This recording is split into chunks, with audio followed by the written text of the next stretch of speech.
to the Free Kick Podcast. My name is Todd, and I guess I gotta say right off the bat, my apologies, because I said last episode that we would get back to our regular scheduling with an episode on Sunday evening, but I totally forgot when I said that it was Easter on Sunday for all who celebrate, and so I had left you guys hanging, left you guys in the dark, and that is on me. So yes, people who are watching live, you guys know it is Monday evening. People that are listening back on the podcast feed, you guys probably figured that, yep, you did not give me a Monday episode since I'm listening to this episode on a Tuesday.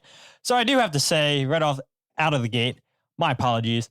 And this week, hopefully, I don't think there's any other holidays coming up for this Sunday, so we should get back to regular scheduling. But joining me, and it's crazy to think about that, the last time we actually saw each other was 2 weeks ago, late at night, coming back from New York City. He is José Nuñez. Jose, how you doing? I'm doing all right. What a weekend of soccer. Watched Daniel Gastag almost score like 6 times, and then the LA Galaxy are as shitty as I ever imagined they could be after winning the championship, and the Philadelphia Union go and beat big money Atlanta. Who would have ever thought? Yeah, exactly. And I think a lot of people, you obviously, Jose, or maybe the people listening, weren't at the game this weekend, covering 7-8 games for MLS this weekend. A lot of games for you, family in town for Easter. So yes, family comes first, and watching 7 screens at a time, yeah, not fun, but hey, look, you got it done. And MLS decided, hey, you know what, Jose, the Union won by 3 goals. They beat Atlanta United.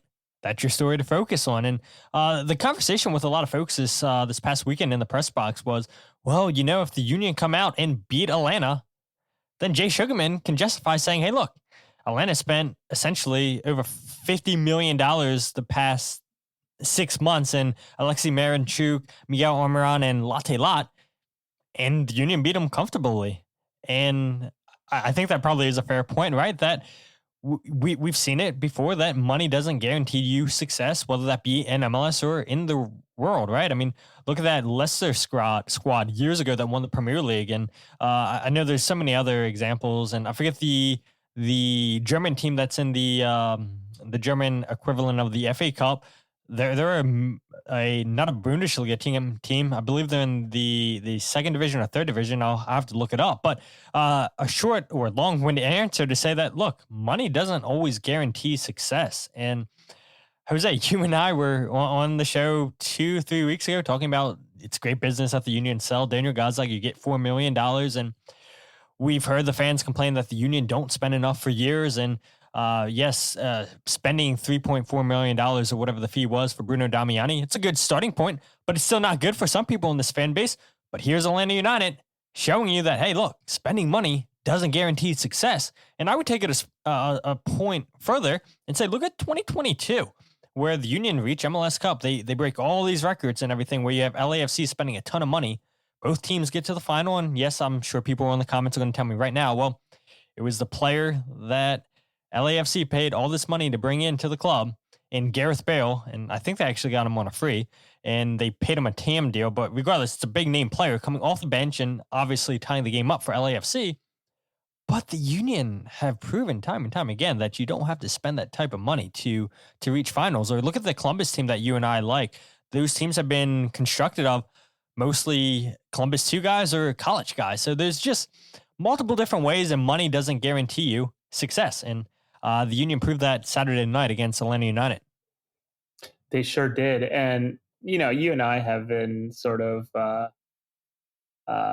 categorized as bootlickers, as, you know, agents of the club, et cetera. And that's all fine. You know, we take any criticism in stride. And frankly, the people that criticize this more often than not are some of the kindest people possible too.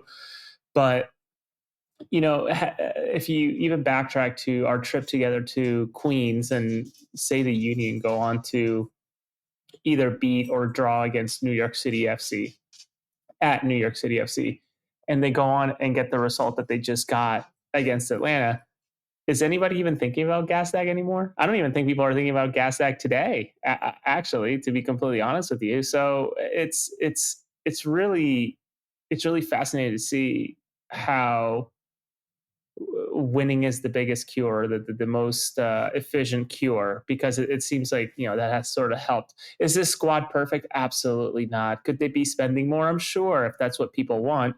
But the reality is that, like, I don't know, Todd, you and I have talked behind the scenes, right? Like, I'm never cheering for someone's downfall, but how interesting would it be to see Emmanuel Latela finish, like, I don't know, 20th in the scoring race, right? Spending 22 million. I genuinely think that's a vastly overspent, like a vast overspend on him. But the reality is that, like, I would love a world where, and I guess the way to show it would be the Union find themselves in another MLS Cup final. Imagine with this strategy, right? Like flipping the roster the way they did, and if that's the ultimate answer to it all. But you can't you can't but remain amazed at, like, what they've done here with this roster, especially this year. No one outside of a few people, I'm sure, had expected the Union to do as well as they have this year so far. Yeah, exactly. And look, it's a long season. This is week 9, and I was reminded on Scarves and Spikes, Atlanta United podcast that I was on last week, that we're 25% of the way done the MLS season, which is crazy to think about when you put it that way.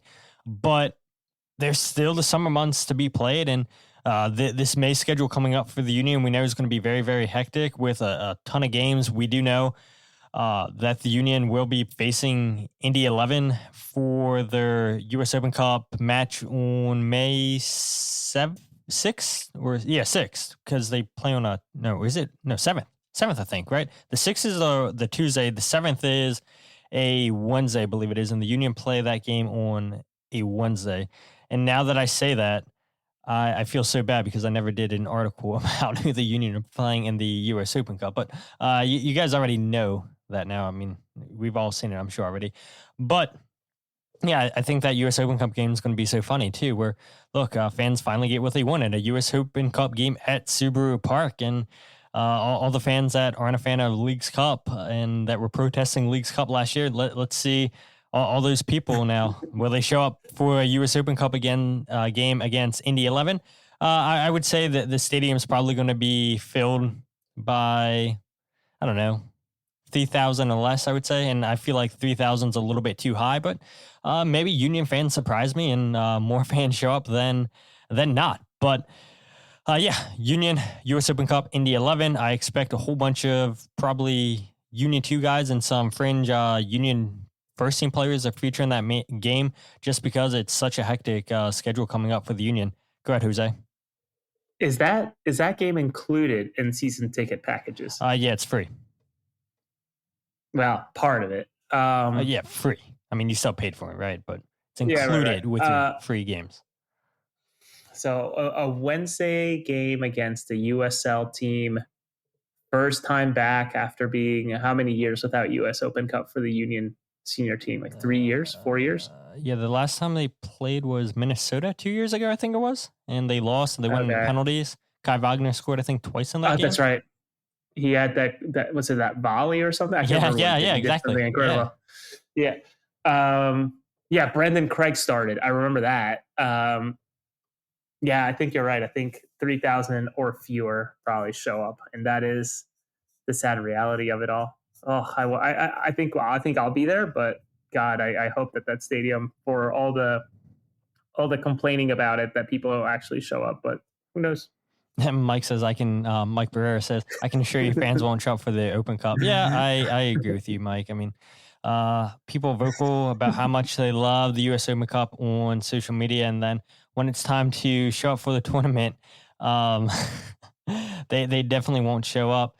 Hoagie, who I see's changed her name to Domesticated Hoagie, says, bet if I got a Fang jersey, they would sell him too, because she had mentioned in the comments that she got a Union Gazlag jersey the week before he was sold or traded to Columbus Crew. And that's tough. And by the way, I did hear you, Hoagie, after the game yell, "Hey, it's Hoagie. My apologies for not coming over and saying hi to you and your 10 crew." Having a good conversation about the upcoming couple games for the Union. But yes, I did hear you say it's hoagie. So I appreciate the shout out. I But was just at the Philadelphia outlets, by the way, today. I went to pick up my ring after it got whatever refinished. So I stepped into Adidas super quick, and they are selling the Simpsons Cloud jersey for, I think, like after tax, like $28 or something like that. yeah, If you need one, and then they already have the. I think they already. I don't know. It said everything in the store was 30% off, but I don't know if that included the brand new jersey that came out this year. But all that to say, domesticated hoagie. If you need a shirt, a jersey, pop into one of those Adidas outlets and get a blank kit. And I think, can you just go to the stadium with a blank kit and get letters on yeah, it? customize. Yeah, exactly. I think it's $30. Oh, there you go. That $60 for the Simpsons kit. You get whatever name you want. Domesticated hoagie, 25. There you go. Would they do that, or does this have to be a No, player? no, they can do whatever. I'm pretty sure. So Domesticated hoagie on the back of it. yeah, exactly. There you go. Can you see this, Jose? I sure can. Okay, cool. It's probably a little bit far away for people watching on the stream, so you might have to squint a little bit. I'll try to zoom in here the best I can. But yeah, it's the Union's potential May schedule. As you can see it there on the screen. Yeah, I mean, very busy time for the Union coming up. Saturday, May 3rd at CF Montreal. Then we know the U.S. Open Cup game. Obviously, I have to update this, the schedule. The play Indy 11 on Wednesday the 7th. Then they welcome Daniel Gazag at home on May 10th, which is a Saturday. Then they have a Wednesday game against LA Galaxy on the 14th, and then away to Atlanta United. And then if the Union beat Indy 11, they would have a U.S. Open Cup game either on Tuesday, May 20th, or the Wednesday, the 21st, and then into Miami. And then the last two games of May, both away on a Wednesday against Toronto, and then a Saturday game against FC Dallas. But regardless, busy May schedule. We've talked about this in the past, Jose, and we do know the Union's official opponent in Indy 11. And I'm sure we'll probably talk about this when it gets closer, but just real quick, if you were Bradley Carnell, what would you decide to do? I mean, I would imagine fringe players, and then somebody like maybe a CJ Only, Neil Pierre, I think has a real shot at getting a starting spot against Indy 11 on the match on the 7th. I actually think, and maybe I'm in a different thinking here. How nice would it be for Ernst Tanner and Bradley Carnell to get a trophy this year? It's obviously nice to get a trophy any year, but a year after letting Jim Curtin go away and turning this roster over, dude, I would go all. There's no Leagues Cup. There's no CONCACAF Champions Cup. It's 60. If you win Open Cup, you get in the Champions Cup. So, well, Todd, what's the figure? 68% of the teams make the playoffs. 62 or 63. Yeah. Okay, so making the playoffs should not be that difficult. Obviously, Union did not make the playoffs last year, but if I was Cardell and Urs, I'm like, dude, we gotta just win the U.S. Open Cup. Put all the eggs on that basket. I mean, they're already coming in to the round of 32 against the USL team. That's pretty good. I actually have their game against Charleston on my to watch list for this week, sort of to kind of get myself acclimated with that team. But what also helps quite a bit is, and I know it wasn't part of your chart, but the Union played DC United this week, a not so great team. They play Montreal right before the May 7th game, another not so great team. I think that, I don't know, man, maybe you give up that Montreal game, sort of like play whoever you want type of thing with minute restrictions, and then go all out against Indy. But of course, that will not happen.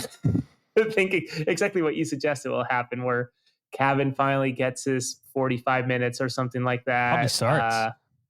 Yeah, well, maybe Andrew Rick gets a start.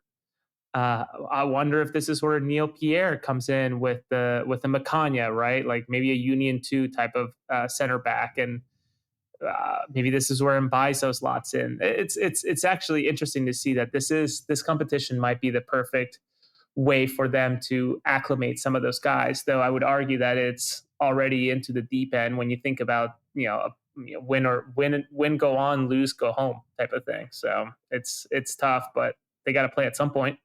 Mark has a question here. It says, one thing I hated was watching the Open Cup final on live stream. This was last time Union made the final. I wonder if it's televised today. Yeah, they are on CBS Sports on their app, I believe, right? I don't know if this game in particular, but they've been showing a lot of US Open Cup games on the app. Yeah. So the initial 2 rounds were YouTube, which I love. It's so easy, selfishly, because I like clipping stuff and flipping around games or whatever. The first 2 rounds were on YouTube, and then CBS picked up the last round, and they showed every single game through their app. So I guess you need Paramount Plus, I think, to watch some of these games. I wonder if they pick up this round. I would think so, considering how involved they were with the draw and everything. So I guess there's just an announcement to be made. Though let me text somebody here to see if that will happen. Yeah. Well, we got US Open Cup covered, and I totally forgot to put that in the show notes. So good job on me for remembering that. But let's go ahead and talk about another news topic. And I didn't even play my jingle because I didn't even expect us to talk about the US Open Cup. But anyway, we'll skip that part for tonight. It is Quinn Sullivan announced, named to the MLS team in the Matchday for Matchday 9 for his performance. 1 goal, and we'll touch on Quinn's performance here in a little bit. I'm sure really, really good game for Quinn Sullivan. But just overall, Jose, second time this season, Quinn's been named to the MLS team in the Matchday spot. The first time he was named was on a bench spot in Matchday 2. Now this time he gets himself into the starting 11. Just your thoughts on, I guess, overall Quinn's season. And Charlie Boom had that article about Quinn, and look, he does the article. Quinn scores his first goal of the season. So maybe the Union are going to be requesting Charlie to write more about Union players, and they start scoring more goals.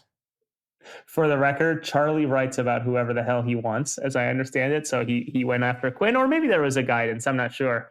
But in talking with him this weekend, I just said, this Charlie Boehm effect is real. And he's like, it seems like it, because who was the guy from Minnesota who had that incredible story, the striker who went off last year? I know who you're talking about. All that to illustrate that Charlie wrote a story on this player, and next thing you know, he like went off into this crazy run. So yeah, the Charlie Boehm effect was certainly there this past weekend.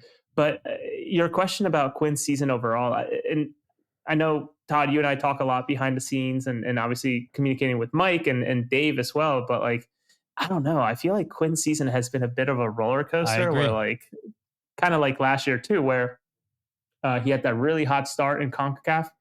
And then as MLS play came, he sort of dipped, and then he picked it back up, dipped. And then ultimately, I think he finished in a high note, earning himself that under 22 contract, under U22 contract.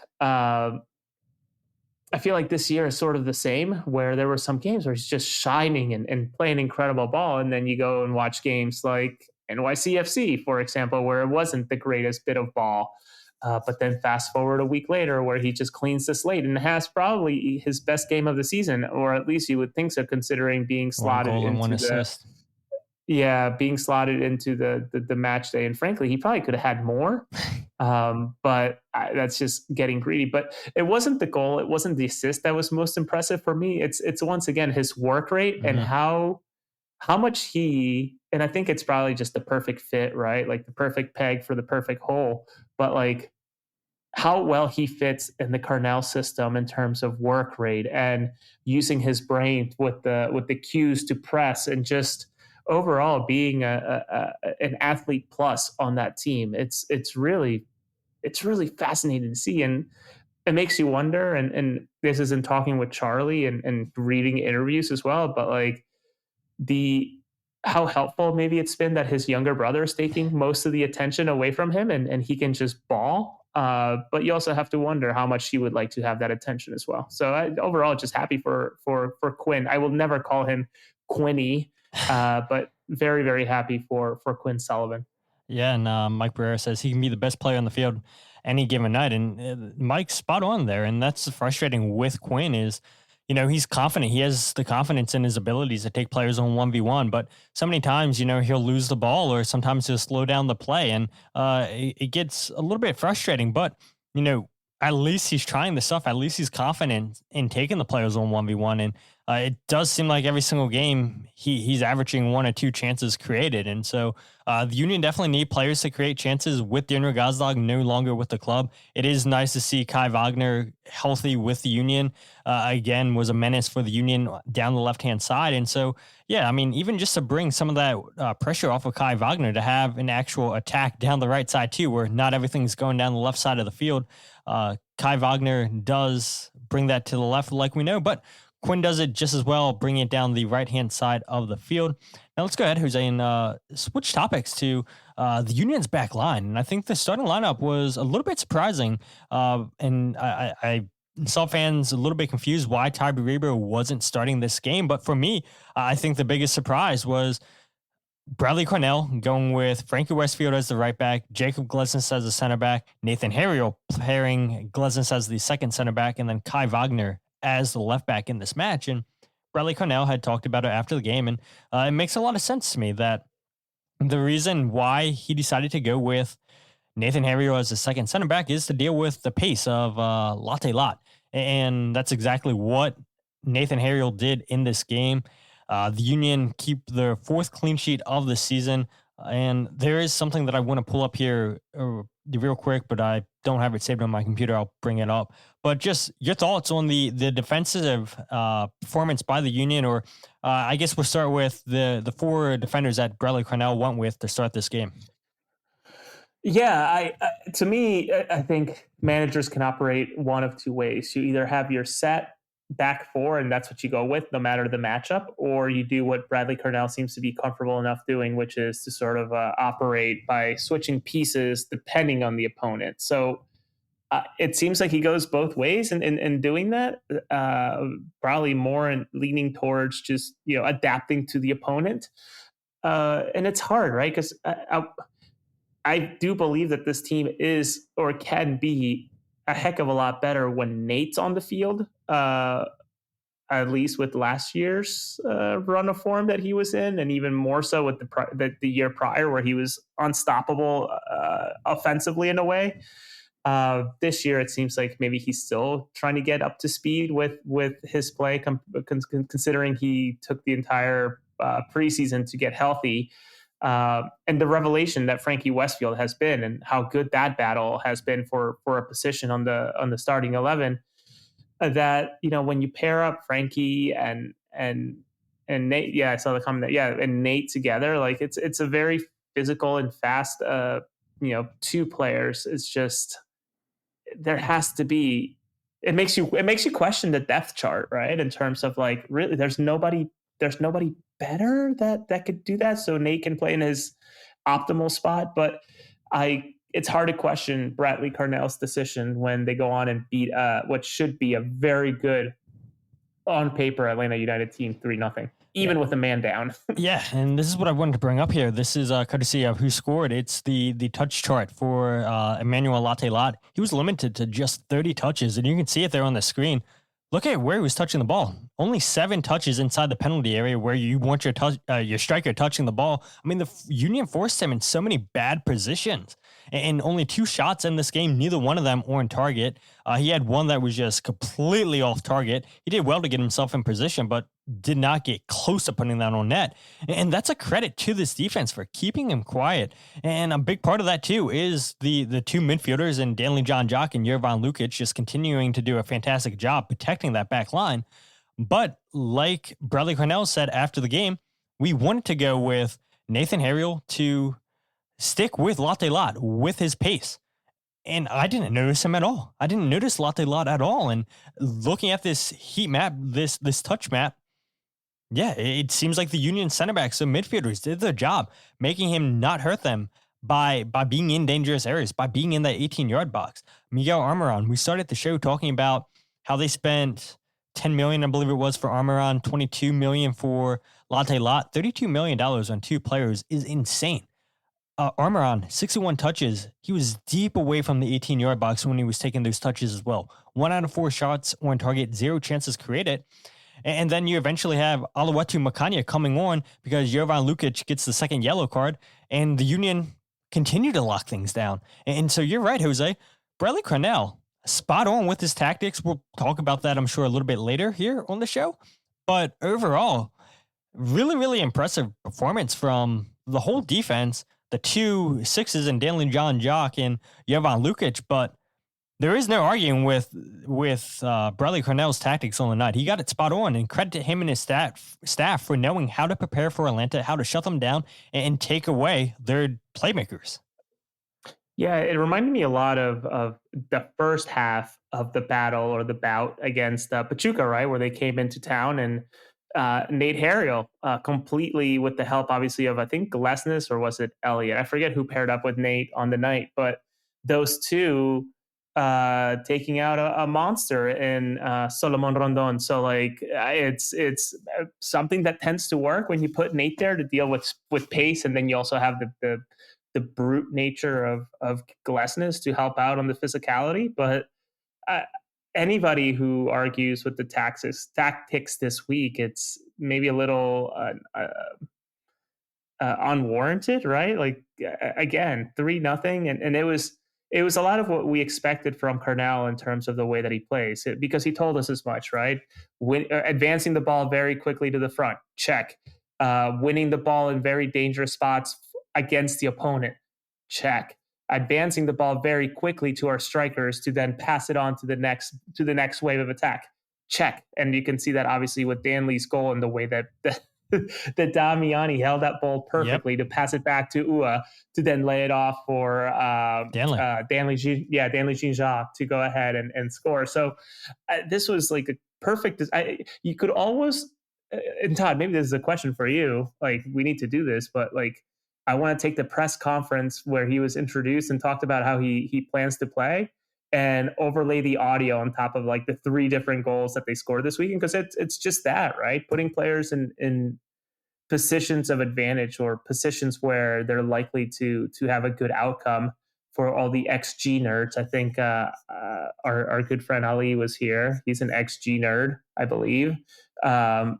It was just like a perfect display of what Carnell ball is. And if this is what it yields, I don't know who's really going to complain. Absolutely. And just sticking with defense, maybe something that gets overlooked in this game is, yes, the Union scored 3 goals, and we saw at the beginning of the season that they have a potent attack.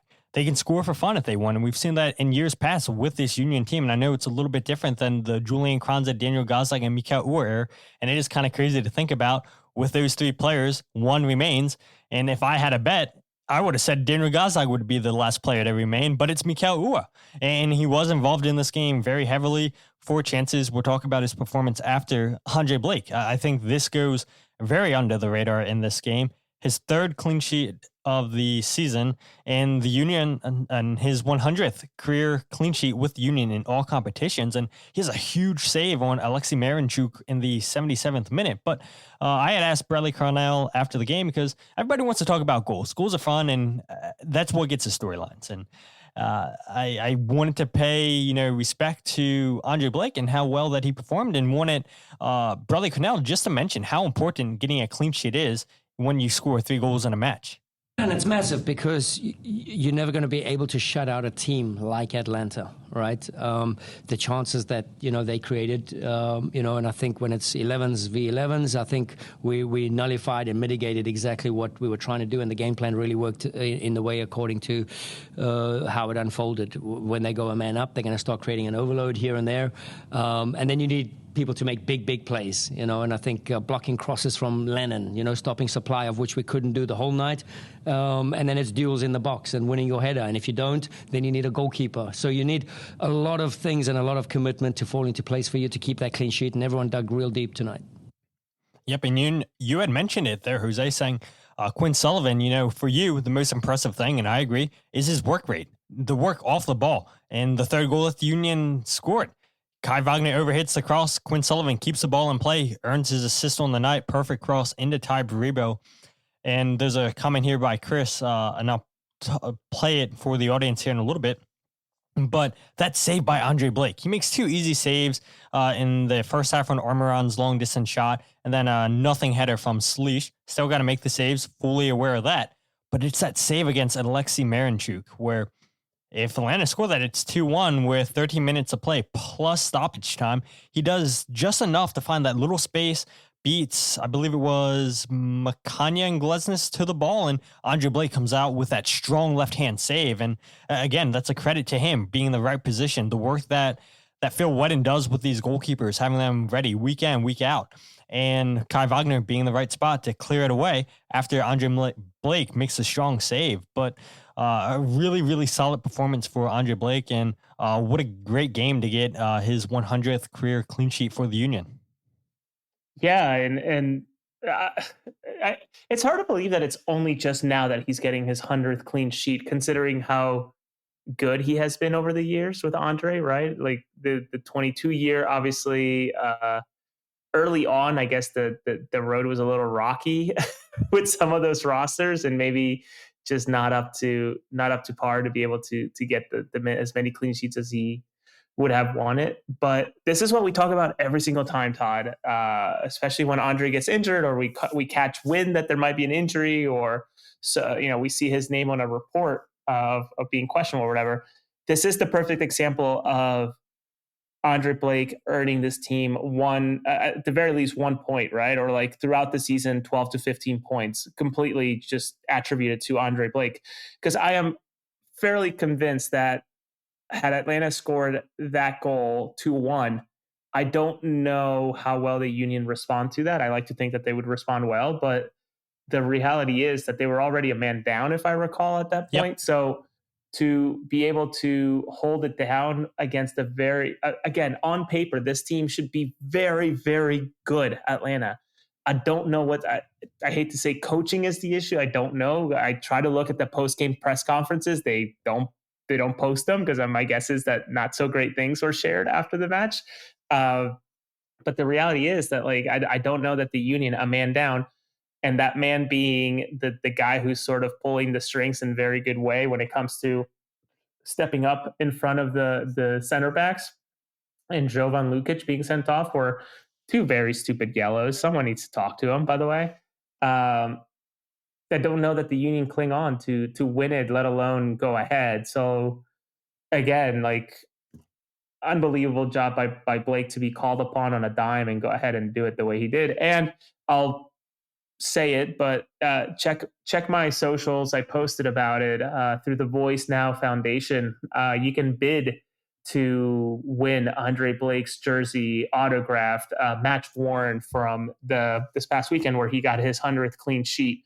So it'd be a nice little piece of memorabilia, and all the funds, 100% of the funds would go to the Boys and Girls Club of Philadelphia. So if you want to support that, find that on my Twitter. I make zero money, nothing. I don't earn anything. I just want to raise as much money as possible for that cause. Yeah, and I'll leave a link in the show description. I believe you have a few more days to get your bids in on that. Last time I checked, it was at $250. 5 days they have. So yeah, I'll leave a link in the show description. But Hoagie, this is a good comment because this is what I was going to ask Jose. Andre Blake, 34 years old, signed a new contract last season to keep him with the club through 2026 with an option for 2027. Last week's show, Jose, we got a lot of comments about how the Union should have addressed the goalkeeper position in the offseason. A lot of comments from people about how they're concerned about Andre Blake's health, and maybe the Union should be thinking about getting a number one goalkeeper or a new number one goalkeeper. And the comment from Chris, he says, Dre looked like he played as good as ever. What injuries? And he's spot on. When Andre Blake's as well as he is against Atlanta United, it makes you forget about those injuries. It makes you question, look, Andre Blake can play forever. But yes, the injuries are a little bit concerned.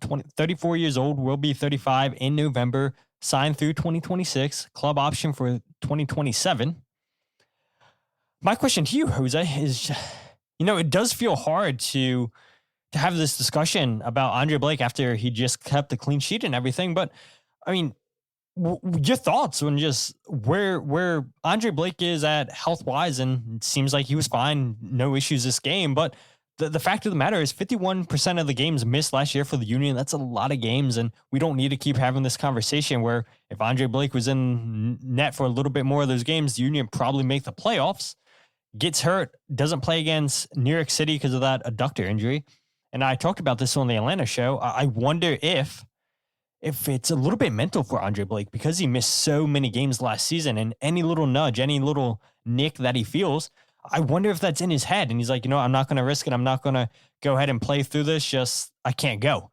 I don't know if that's the case, but I got to imagine if I'm a player getting hurt as often as he did last season, it's probably in my head a little bit. Any little thing that you feel, I'm probably questioning it and I'm being extra cautious. And the good thing is Union have Andrew Rick, who Liam says Pickle Rick is the future. Just your thoughts on Andre Blake overall. And, maybe should the Union have looked at going out and getting a goalkeeper in the offseason like some fans said they should have?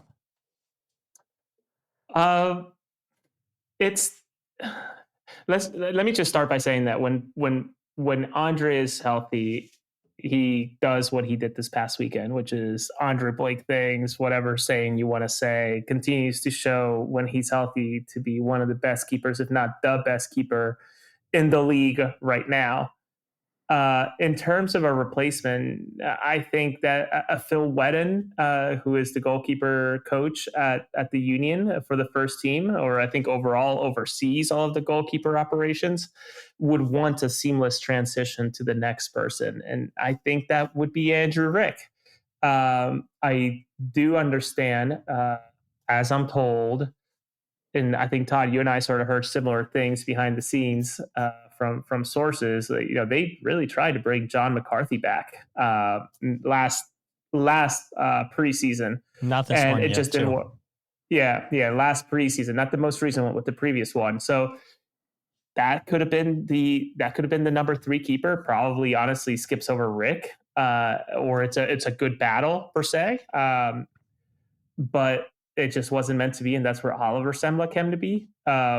So they attempted to do something. Oliver just did not, or has not panned out yet. I want to give him the benefit of the doubt. He still has a contract as of right now. I don't know what it looks like in the next 2 days, to be completely honest with you. But they went that way. But I think Andrew Rick has shown a lot of potential. I mean, I watch as many MLS Next Pro games that I can with players that deal with the Union, obviously Union too. I remain amazed, and I still stand on this, that Andrew Rick has the best distribution in all of MLS Next Pro, and probably better than 50 or 60% of MLS goalkeepers when it comes to distributing the ball from the back. Are there areas that he can improve on? Obviously, absolutely. But I think that just comes with age. He's only 19, if I recall. So, he is unbelievably young when you think about the lifespan of a goalkeeper, to the point that I've even told you, Todd, I almost wish the Union would go ahead and loan Rick to a USL side, just so he can get to play regular ball against adults and not. Obviously, he's practicing with adults, but no one will tell you that practice and games are the same thing. No one with a serious soccer knowledge would. So I hope that there's a seamless transition. It's tough to see how, and do I wish they would solve goalkeeper 3 situation? Probably. I don't think it's a great look for the Union to be putting Oliver Semla, who is taking up an international roster spot, as well as a full-time MLS roster spot, playing MLS Next Pro. I just don't think that's really what they envisioned.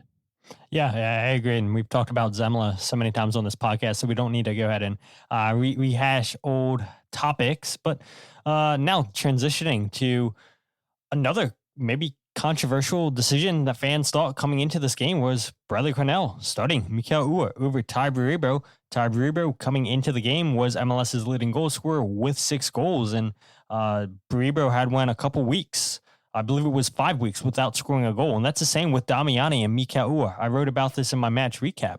And that's a long time for your forwards not to get on the score sheet. And we saw in this game, when we'll talk about the attack a little bit later, or players that aren't the forwards, that they got goals from other areas. And that's great. And that's what the Union are going to need by committee throughout this season. They can't always rely on the front 3.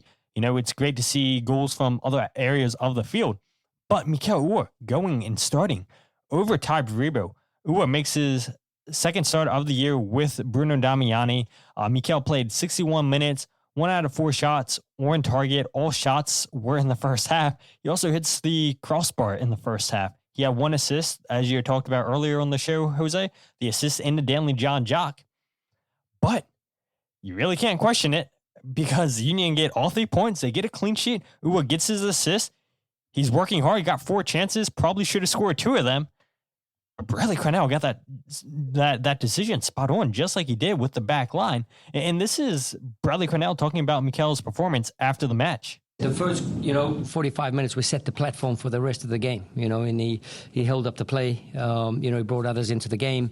He was a goal threat, 3 big actions in the first half. One hits the crossbar with his left foot. So 3 big actions, and he could have contributed with a goal as well. So, I'm really happy. And like I say, we have to believe in each other, whether we start, whether we don't start. And, it's my job to keep the harmony within the group, because obviously there's expectations to start and games and this and that. So, but when we can, against talented teams, that I think you could see that's on display tonight. If you take time and space away and commit to each other, I think that's what the result can be like.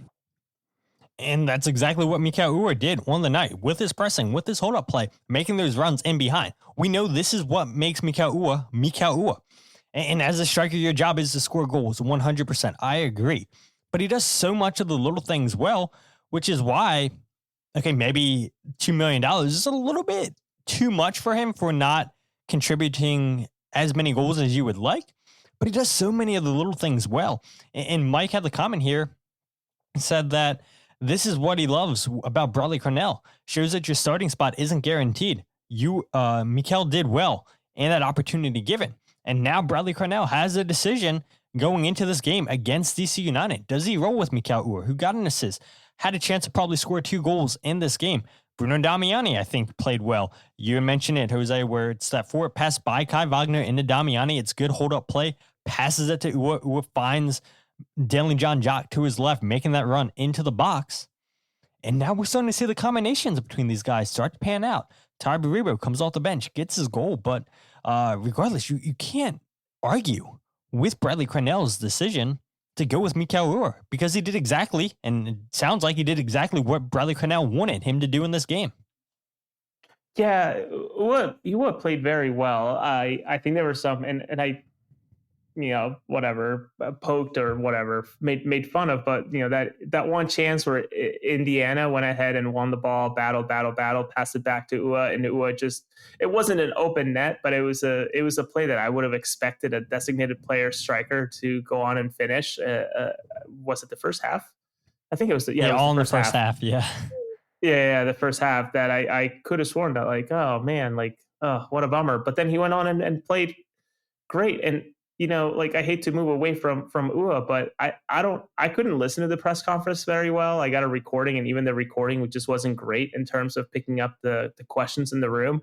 I think someone asked about being, and I don't need to know who, I think I have an idea who it was, but someone asked about Bruno Damiani and being concerned about him not scoring or whatever. Yeah. I think it just goes once again to show that, like, I don't know, these guys do especially in this system, strikers are expected to do a hell of a lot more than just tap the ball in, which obviously is their main job. But when they're excelling and doing so great at everything else, in terms of the pressure, in terms of the passing, following the cues, in terms of on the ball or off the ball for the Union, it's hard to be upset at them. And I think Mike's 100% spot on, and I'm part of it. I don't think I appreciate Uhre as much as I should, but it'll be really fascinating. One can argue that there's a world where, had he not triggered his option with his performances, he maybe wouldn't be here this year. For those that don't remember, his performances, or whatever the performance incentives were, automatically triggered his option for the 2025 year. Had that not happened, the Union would have a decision to make, much like Jack Elliott last year and Daniel Gastag this year, where player going into a final or playing a final year, club option, do they really want to pick that up? I don't know that they maybe wanted to. Who knows? The season last year was the offense was not the issue, but rather the defense. And Uhre, I don't know. Did Uhre have a down year last year? No, I think he had a good year, in my opinion. Okay. Scored 9 goals and I want to say 7 or 8 assists. I'll look it up for you. But no, I think because of him having a pretty decent number in terms of goals and assists. And again, I don't know what that contract looks like, what he had to do to trigger that option, but I would imagine it probably had something to do with goals and assists and or minutes played. Or that's probably a big part of it too. And maybe it's a combination of all of them. Trying to pull up on transfer market as it's going so sorry slowly. about that. No, you're good. Mikael Uhre last year in all competitions. Man, it's going so slow. 9 appearances this year, we know. 1 goal, 1 assist. But last year in 41 appearances for the Union, had 13 goals, 5 assists, 10 goals in MLS, 5 assists in MLS in 30 appearances. He had 2 goals in Leagues Cup, 1 goal in the CONCACAF Champions Cup. So, yeah, I mean, 13 goals is decent numbers, I would say. Yeah, 41 appearances, maybe you would want a couple more, but still getting double-digit goals. And I think he's had double-digit goals in every single season that he's been here. I'll have to look and see what it was the previous season. But, yeah, I mean, we know with Uhre that he gets himself in good positions, and once he gets hot, you know, he scores goals in bunches. And I feel like that's the MO for this team in general. Yeah, in 2023, he scored 11 goals, so he was just over there. And then we know what he did in his first season with the Union. I believe it was scoring 16 goals in all competitions, or he scored 13 goals, I believe it was, that season in MLS. But yeah, Mikael Uhre, I agree with Mike, probably an underappreciated player in this team. And it looks like the Phillies did something. Is that a home run? Looks like the Phillies are up to bat, Jose. Give us the update. Top of the 9th, and I believe it's now 5-4 with only 1 out. Okay, and we have is that Trey Turner? Yeah, that's Trey Turner. And Alec Boehm of all people did something good. Yeah. Oh, okay. Stop. Back. I just saw people high-fiving Boehm, so I assumed that it was him. All right, no, let's continue. Sorry, I didn't. No, you're good. I just saw somebody sprinting around the bases behind me, and I thought, yeah, right away. So no, Mikael Uhre, I do wonder what they do with him next year. I much to what, and it almost seems like, Todd, every single year the turnkey moment for some of these strikers is a DC United game that comes this weekend. So let's see what happens. Yeah, and I would be fine. I don't know if Mikael Uhre would be happy with a TAM deal, but if the Union, I would imagine once the MLSPA salaries come out, I'd imagine here in the next couple of weeks, Uhre's not going to go lower than the $2 million he made last season. But I would imagine, you know, if he would feel comfortable taking a TAM deal, I don't see why the Union wouldn't give that deal. He doesn't take an international roster slot, knows the system. Bradley Carnell seems to be happy with him, but, you know, get him off that DPE money, then maybe he has a future with this club. I don't know. We'll see what the future holds after the season.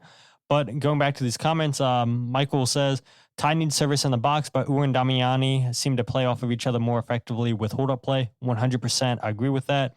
Chris says, to me, his job is to manufacture goals, not just score. 100%. And then I see all the comments here with people talking about the Phillies hitting a 3-run homer with Stott. Hey, at least somebody's baseball team doesn't disappoint them like the Orioles did, all of Baltimore. Hey, the Phillies didn't lose and give up 24 runs. And I don't think that's going to happen at all this season.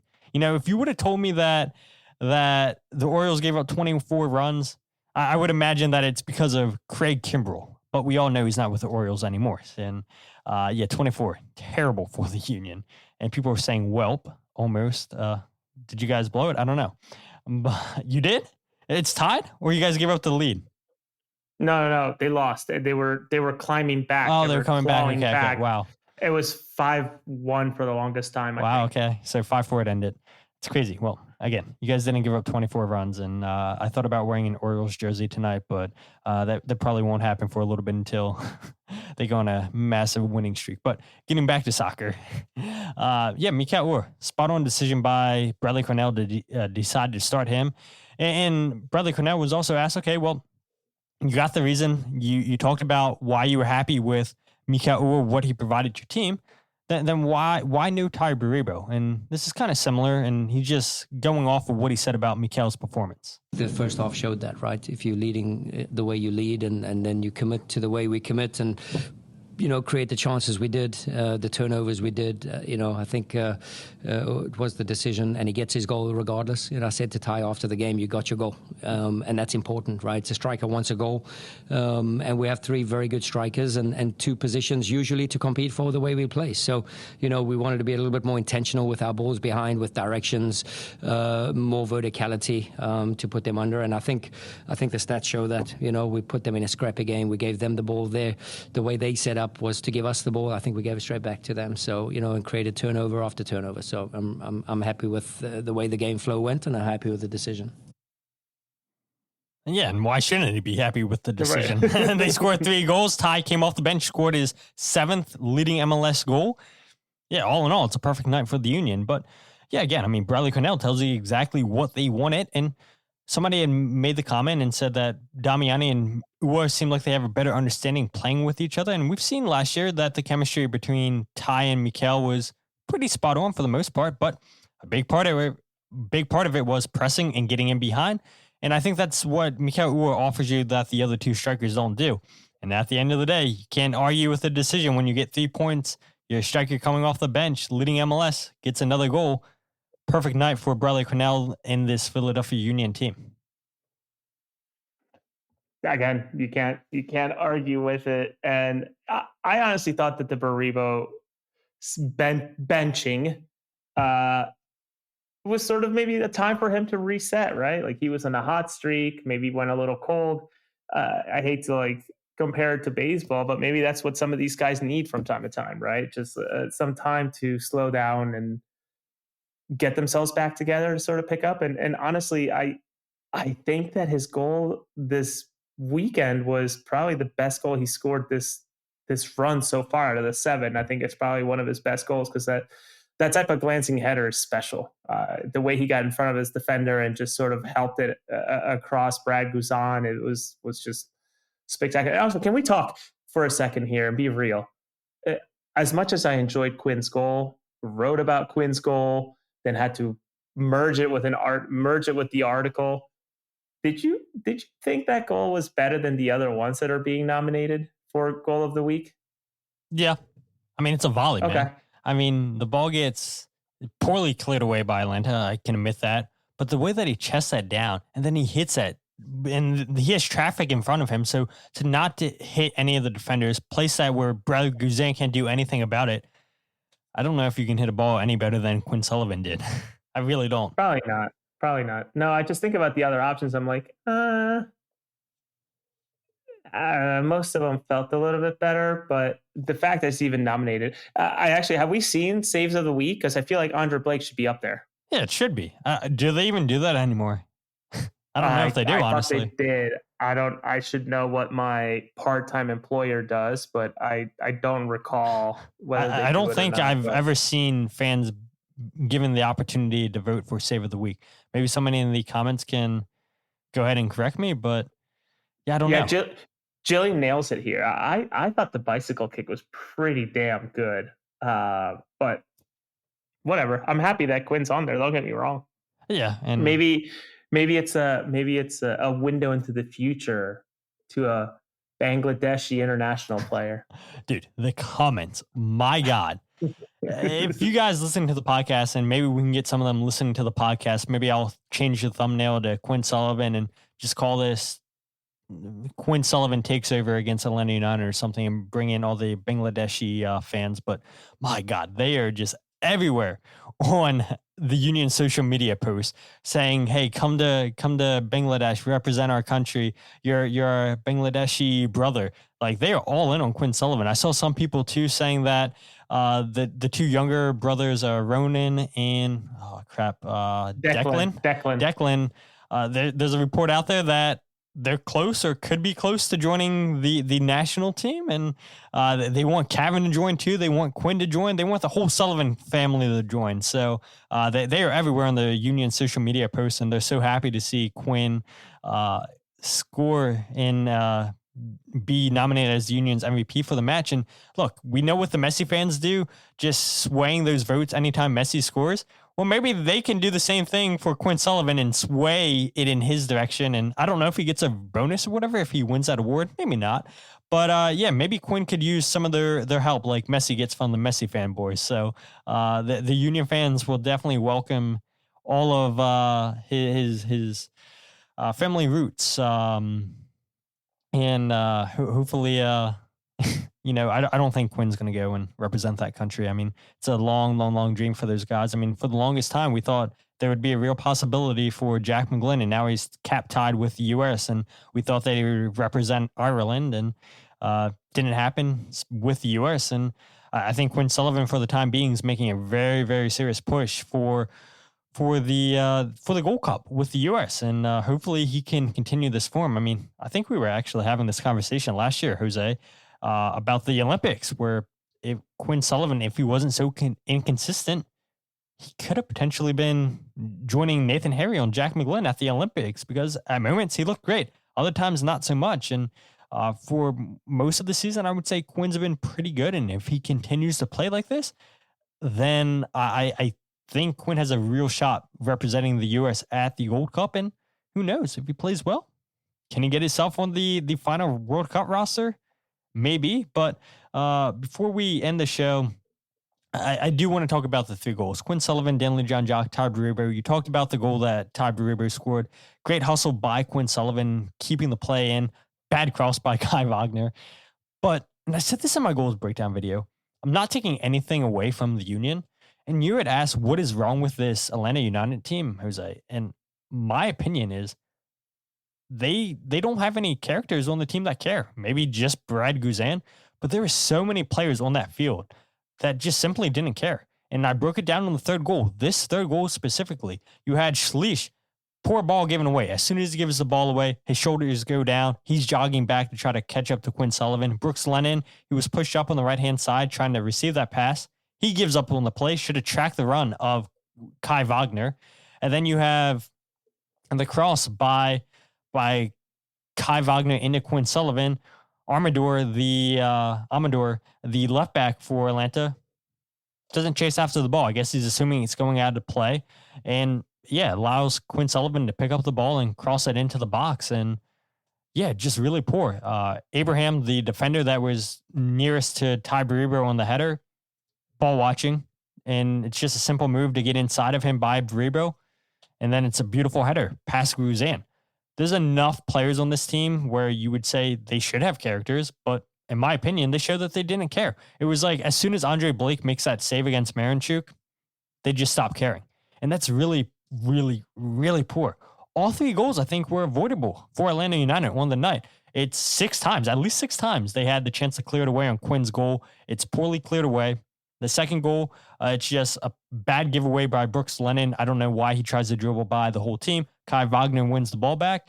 And then it's 4 players giving up on the 3rd goal. And yeah, if you're an Atlanta United fan, I can see why you're annoyed with this team. When, yeah, you have a performance like you had on Saturday night. I don't think the Union played outstanding by any means, but the Union took advantage of the mistakes by Atlanta United, and they punish them, and that's what good teams do. You win the games that you're supposed to win, and the Union come away with all 3 points. But I do got to say, Danley Jean Jacques' goal, fantastic. Megging Brad Guzan. And this is a guy who does all the dirty work. And remind me, Jose, what position did you play in high school? I played as a defensive midfielder. I played as a 10. Okay, so I mean, you probably weren't scoring a ton of goals either. You're probably creating more, I would imagine. I don't know how your team lined up, but playing as a defensive midfielder in high school, we're asked to do all the dirty work. Win the balls back, quickly transition, play forward. And then when you see a number 6 get on the goal sheet, it's like, yes, finally, they're going to get the recognition that they deserve. And it's a beautiful goal by Danley Jean Jacques. But this is a guy who I feel like has been a little bit underappreciated, trying to replace Jose Martinez. And it's hard to replace Jose Martinez. I get it 100%. But finally, he gets his goal for the Union. And Megan Brad Guzan for that goal. Fantastic finish by Danley. But yeah, you love to see number 6s score goals. And now between Jovan and Danley, the Union have 3 goals between their 2 6s. Yeah, there's no denying that.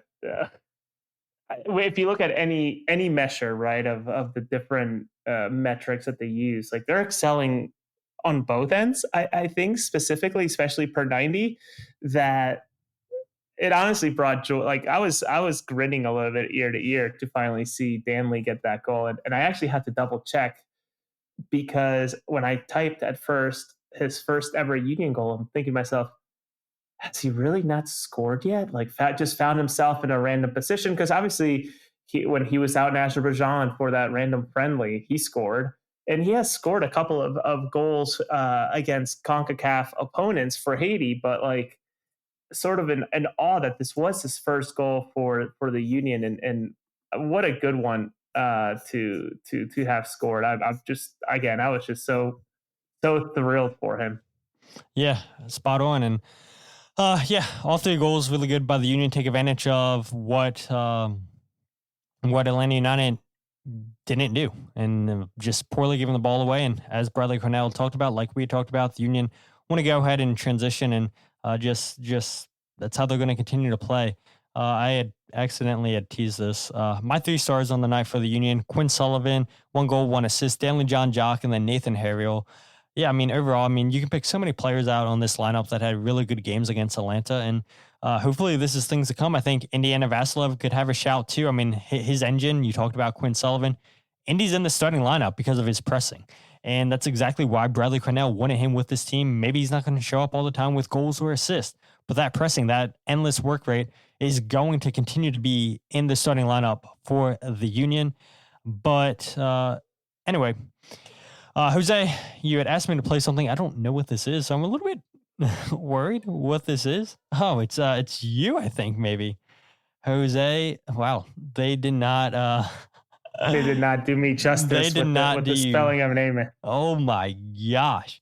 Hopefully the quality is good. I'm gonna go ahead and change this. But as I get this video up, Jose, I mean your 3 stars on the night. Who were your 3 best players for the Union? I think Quinn, without a shadow of the doubt. I mean, I built the entire article or piece that I wrote for MLS around him, and even as you spoke tonight, like, you know, I like to think that Mauricio Pochettino is paying attention to this performance and maybe his form so far this year. I would probably go also with Andre as a number 2 because he was just when called upon did everything right, especially with a player down. And then I probably would go Danley. He just did all of Danley's in those roles, Todd, and you played it as you said. But like when you don't notice him, you know things are going right. But when you notice him, it's typically when things are not going well.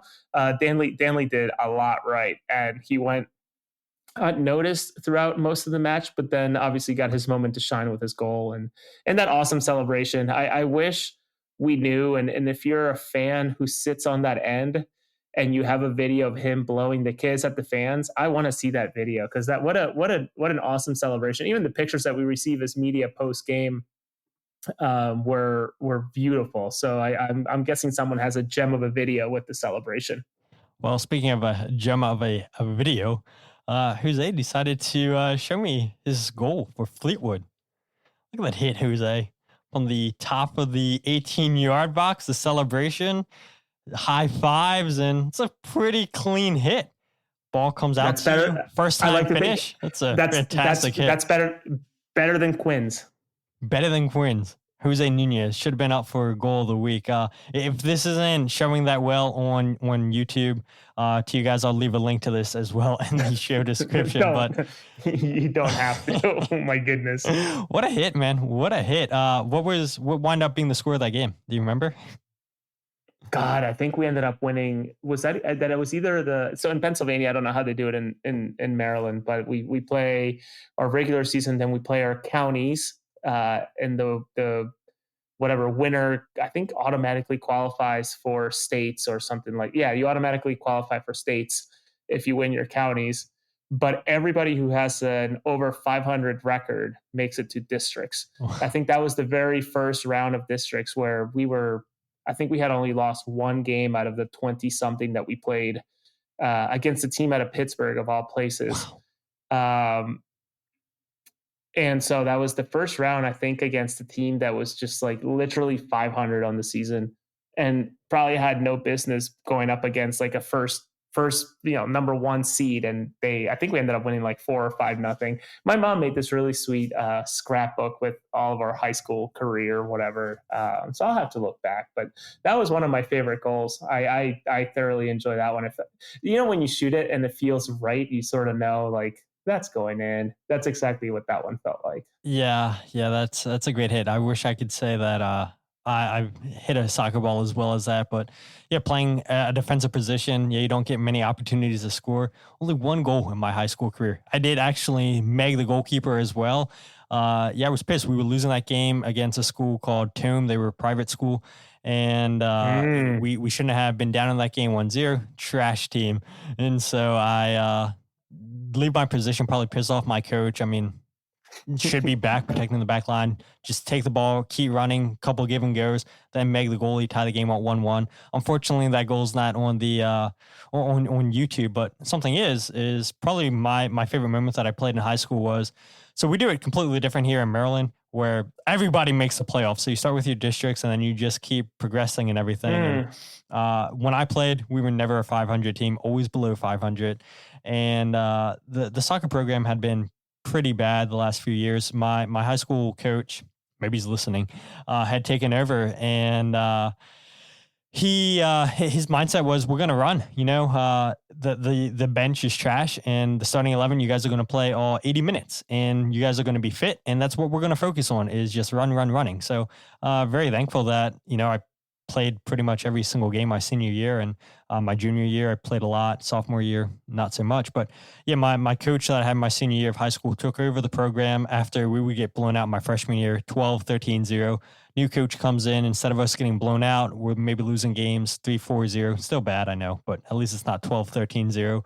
Then my junior year, we start actually scoring goals. And then my senior year, we start winning games, and I actually score a goal. And then we go into playoffs, and we won our first playoff game in over a decade. So that was a really cool moment to be a part of, and I'll never forget it. We went into penalties in that game, and my coach had asked the 5 people who wanted to take penalties. He told me, yeah, I'm going to select you to take a penalty. I said, absolutely not. I don't have the confidence to take a penalty. My neighbor up the street, Otis, I said, yeah, he's great in penalties. He's got a powerful shot. So he volunteers, takes a penalty, and it gets saved. I was like, oh my God, like you weren't even chosen to take a penalty initially. I said, nah, you go ahead and take it, and you get your penalty saved. And then the coach told me after the game, well, if it would have went into a 6th round, you were next up. And Jesus Christ, I don't want to hear that. But look, yeah, it was cool. It was cool playing high school soccer. And yeah, I mean, like you, I'm sure it's memories you look upon, and you don't realize how fast it all happens and everything until that moment's gone. So just the whole team bonding experience, and having some of your best friends, and just watching what other people go out and do as they graduate high school. It's like, man, a lot of positive memories thinking about high school soccer back in the day. Yeah, and even adult soccer, man. Like, I get such a thrill out of it. I'm definitely not the person who shows up on Sunday or whatever on Wednesdays, fully knowing that I got to work at 9 a.m. and even before that, wake up at 6 with kids. I'm not going out there to just relive the glory days, but it's something you miss, right? And that's where, God, I was so bummed when there was no media game last year. I had really looked forward to that, Yeah, just to play around, right? And yeah, I almost feel like there should be the media game should be a tryout to see whether or not you should be covering the game, the team or not. But it's just something fun that I look forward to do one day. But let's wrap this up. Hour 8. Yeah. Thank you for listening to the Free Kick Pod, Maryland's #1 soccer podcast, Philadelphia Union podcast. I'm losing the cadence here. I forget what you say. No, you're good. I appreciate you wrapping it up, because yeah, I could have spent all day talking about high school soccer. So I appreciate you, Jose, sending that video clip and reliving a fantastic goal that you scored. But if you guys aren't following the podcast on Twitter, Instagram, or Facebook, follow at Free Kick Pod, wherever you get your podcasts of The Free Kick. Check out the YouTube channel live every single podcast, youtube.com/Free Kick Pod. Check out the goals breakdown video, and that is up now from Philadelphia Union, Atlanta United. I see there's some comments on it, so I'll get to the comments here after the show. Appreciate you guys checking out that video. And if you guys want to check out my writing, podcast, and goals breakdown videos all in one place, check out thefreekick.substack.com. Jose, where can people follow you? And check out that Quinn Sullivan article you had out. You can find me at Jose R. Nuñez 91 on most social medias. And my, I guess, weekly write-up, it feels like, though I didn't have one for New York City FC, which was actually kind of convenient considering we needed to figure out how the hell to get home. I told that MLS story Soccer, last week. Yeah, MLSsoccer.com. This coming weekend, I think I have the 7:30 window. No, 4:30 window. That's when the Union play this weekend, right? It's that one and only four. Yep. Yeah, the 4:30 game, and getting asked to help out a little bit more here and there, actually. So I think they're enjoying my work, and I appreciate all of you for reading it when you get a chance. It's nothing crazy. It's nothing super impactful, but something that means a lot to me. So appreciate you all. Yeah, and I appreciate you joining the podcast, Jose, and thank you guys for checking out the podcast and all your comments on the show. As I always say, you guys are the best part of the show. We appreciate it, and we're trying to get to 500 followers on YouTube. We are at 318. I think we can get it by the end of the season, but continue to share the podcast and let people know this is your most hated Philadelphia Union podcast. But until then, my name is Todd. Todd, Ooh. before we forget, everybody keep an eye out. Fewer than 2 days until the transfer window closes. Don't know if Philadelphia is doing anything, but maybe other teams around Philadelphia are doing something. So something to keep an eye out on the 23rd. So with that said, my name is Todd, and this is the Free Kick Podcast.